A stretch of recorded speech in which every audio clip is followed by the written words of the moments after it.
The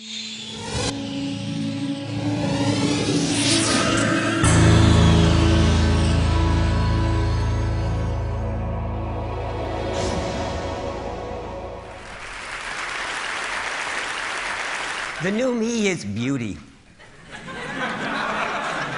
Yeah, you know, people used to say, no, Norman's okay, but if you followed what he said, everything would be usable, but it would be ugly. Well, I didn't have that in mind, so this is neat. Thank you for setting up my display. I mean, it's just wonderful. And I haven't the slightest idea what it does or what it's good for, but I want it. And that's my new life. My new life is trying to understand what beauty is about, and pretty, and emotions.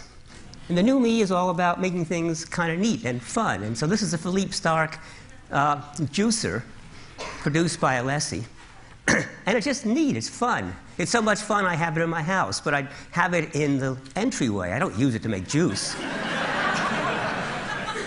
In fact, I bought the gold-plated special edition, and it comes with a little slip of paper that says, don't use this juicer to make juice. The acidic, well, the acid will ruin the gold plating.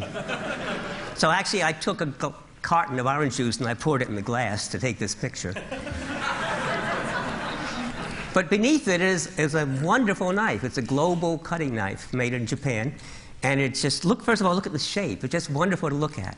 Second of all, it's really beautifully balanced. It holds, it feels well. And third of all, it's so sharp, it just cuts. It's a delight to use.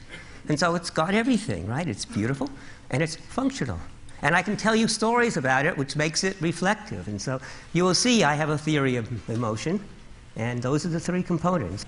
Hiroshi Ishii and his group at the MIT Media Labs took a ping pong table and a projector above it, and on the ping pong table they projected an image of water and fish swimming in it.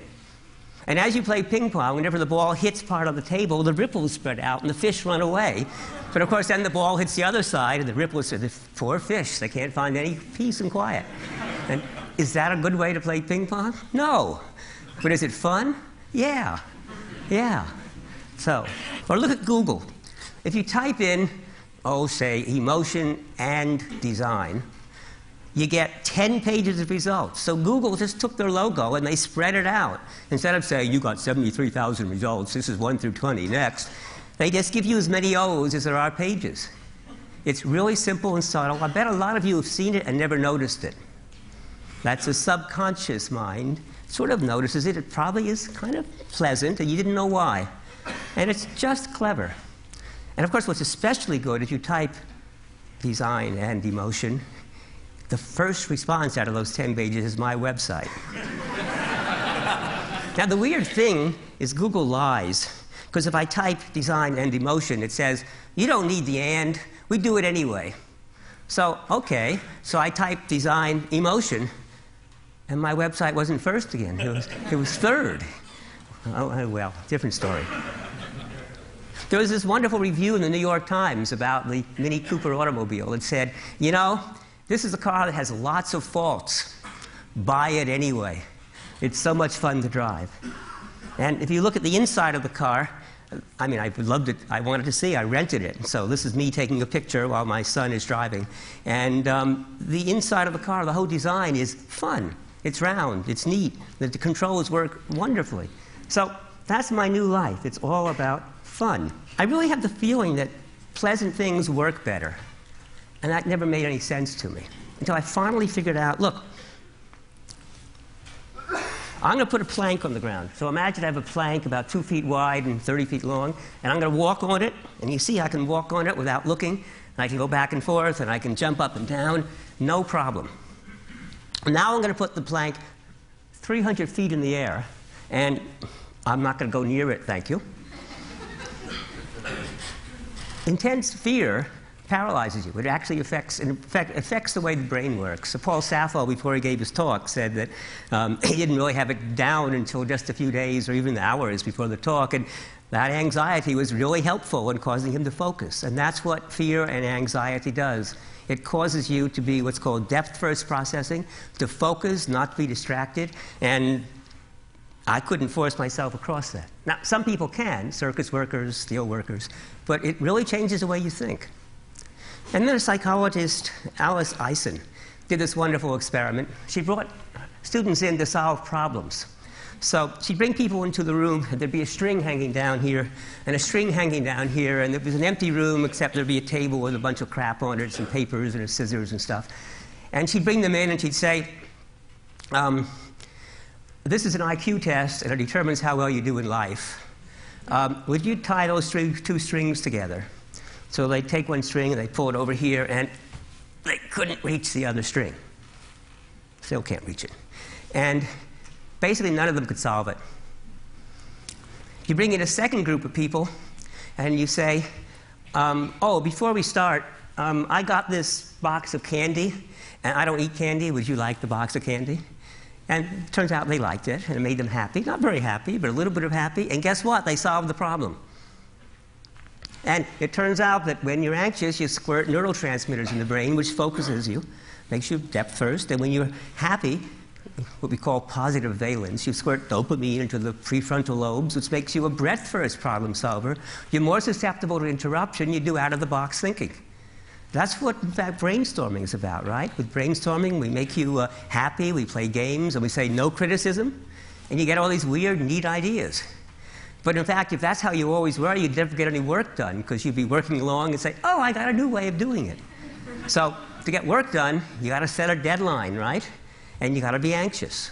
So the brain works differently, and if you're happy, things work better because you're more creative. You get a little problem, you say, I'll figure it out. No big deal. There's something I call the visceral level of processing, and there'll be visceral design, and it's biology. And we have co-adapted through biology to like bright colors. That's especially good that mammals and primates like fruits and bright plants because you eat the fruit and you thereby spread the seed. There's an amazing amount of stuff that's built into the brain. We dislike bitter tastes. We dislike loud sounds. We dislike hot temperatures, cold temperatures. We dislike scolding voices. We dislike frowning faces. We like symmetrical faces, et cetera, et cetera. So that's the visceral level. And in design, you can express visceral in lots of ways, like the choice of type fonts and the red for hot, exciting. Or the 1963 Jaguar. It's actually a crummy car. It falls apart all the time, but the owners love it. And it's beautiful. It's in the Museum of Modern Art. A water bottle. You buy it because of the bottle, not because of the water. And when people are finished, they don't throw it away. They keep it for, it's like the old wine bottles. You use it for decoration. Or you maybe fill it with water again, which proves it's not the water.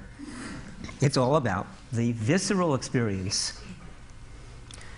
The middle level of processing is the behavioral level. And that's actually where most of our stuff gets done. Visceral is subconscious. You're unaware of it. Behavioral is subconscious. You're unaware of it. Almost everything we do is subconscious. I'm walking around the stage. I am not attending to the control of my legs. I'm doing a lot. Most of my talk is subconscious. It's been rehearsed and thought about a lot.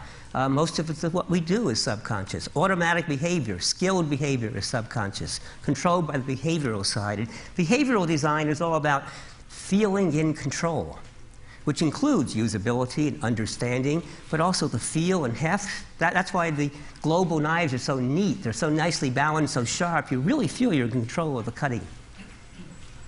Or just driving a high-performance sports car over a demanding curve, but again, feeling that you are in complete control of the environment. Or the sensual feeling. This is a Kohler shower, a waterfall shower, and actually all those knobs beneath are also shower heads that will squirt you all around, and you can stay in that shower for hours.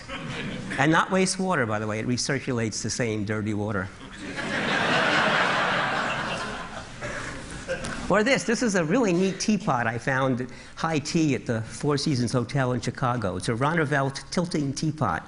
So that's what the teapot looks like, but the way you use it is you lay it on its back, and you put tea in, and then you fill it with water. The water then seeps over the tea, and the tea is sitting in this stuff to the right. The tea is to the right of this line. There's a little ledge inside, so the tea is sitting there, and the water is filling it up like that. When the tea is ready, or almost ready, you tilt it. And that means the tea is partially covered while it completes the brewing. And when it's finished, you put it vertically, and now the tea is, remember, above this line, and the water only comes to here, and so it keeps the tea out. And on top of that, it communicates, which is what emotion does. Emotion is all about acting. Emotion is really about acting. It's being safe in the world. So that cognition is about understanding the world. Emotion is about interpreting it, saying good, bad, safe, dangerous, and getting us ready to act, which is why the muscles tense or relax. And so that's why we can tell the emotion of somebody else, because their muscles are acting subconsciously, except that we've evolved to make the facial muscles really rich with emotion. Well, this has emotions, if you like, because it signals the waiter that, hey, I'm finished, see? It's upright. And so the waiter can come by and say, would you like more water? It's kind of neat. What a wonderful design. And the third level is reflective, which is, if you like, the superego. It's a little part of the brain that has no control over what you do, no control over it doesn't see the senses, doesn't control the muscles. It looks over what's going on. It's that little voice in your head that's watching and saying, that's good, that's bad, or why are you doing that? I don't understand. It's that little voice in your head that's the seat of consciousness. And here's a great reflective product. Owners of the Hummer have said, you know, I've owned many cars in my life, all sorts of exotic cars, but never have I had a car that attracted so much attention. See, it's about attention. It's about their image. It's not about the car. But even if you want a more positive model, this is the GM car, and the reason you might buy it now is because you care about the environment, and you'll buy it to protect the environment, even though the first few cars are going to be really expensive and not perfected. But that's reflective design as well. Or an expensive watch, so that you can impress people who say, oh, gee, I didn't know you had that watch. As opposed to this one, which is a pure behavioral watch, which probably keeps better time than the $13,000 watch I just showed you. But it's ugly. This is a clear DonNorman watch. And what's neat is sometimes you pit one emotion against the other, the visceral fear of falling against the reflective statement saying, it's okay, it's safe. It's safe. And at the amusement park were rusty and falling apart, you'd never go on the ride. So it's pitting one against the other. The other neat thing